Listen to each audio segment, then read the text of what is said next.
আমি এই বিষয়ে আর কিছু বলবো না। আমি এই মুহূর্তে কোনো কিছুর উত্তর আপনাদের দেবো না। দিয়েছি আগামী দিনে তৃণমূলের শৃঙ্খলার প্রশ্নে আমি খুব সজাগ থাকবো।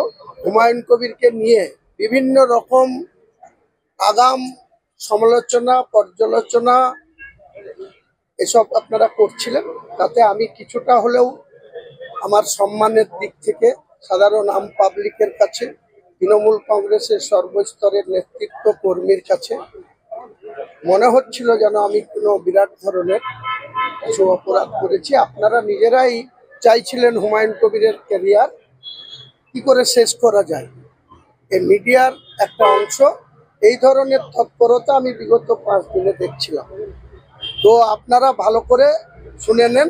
আর আমাদের অনারেবল ডিসিপ্লিনারি কমিটির অন্যতম সদস্য পরিষদীয় মন্ত্রী সুবনদেব বাবুর কাছে আমার সম্বন্ধে প্রশ্ন করুন, উত্তর পেয়ে যাবেন। আপনি তো ধারাবাহিক প্রায় 8 ঘন্টার ইন্টারভিউ মাত্র 31 সেকেন্ড দেখিয়ে আপনাকে শোকজ করা হয়েছে, এটা তো আপনিই বলেছিলেন। আমি এই বিষয়ে আর কিচ্ছু বলবো না।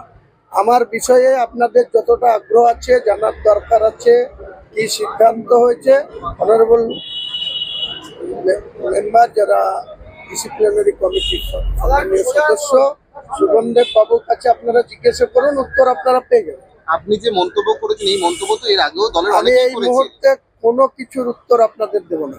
আপনাদের আগেই বললাম যে ইলেকট্রনিক্স মিডিয়ার কিছু বিশেষ চ্যানেল গত 13 তারিখ থেকে যে মন্তব্য আমি করেছিলাম, 12 তারিখে করেছিলাম, 11 তারিখে লিডার অফ দ্য অপোজিশনের মন্তব্যের পরিপ্রেক্ষিতে সেই ব্যাপারটা এখন ক্লোজ। এখন আমি আমার দলের যে শৃঙ্খলা কমিটি সেখানে আমি ডেকেছিলেন, উপস্থিত হয়েছি, খুব সুন্দর আলোচনা হয়েছে। ওনারাও আমাকে কিছু উপদেশ দিয়েছেন, আমিও ওনাদের কাছে কিছু আবেদন রেখেছি, ওনারাও আমাকে কমেন্ট করেছে যে আমার কথাটা গুরুত্ব দিয়ে দেখবেন। আমিও ওনাদেরকে কথা দিয়েছি আগামী দিনে তৃণমূলের শৃঙ্খলার প্রশ্নে আমি খুব সজাগ থাকব এবং সতর্ক থাকবো। আপনি যে এর বাইরে আর কোনো উত্তর দেবো না।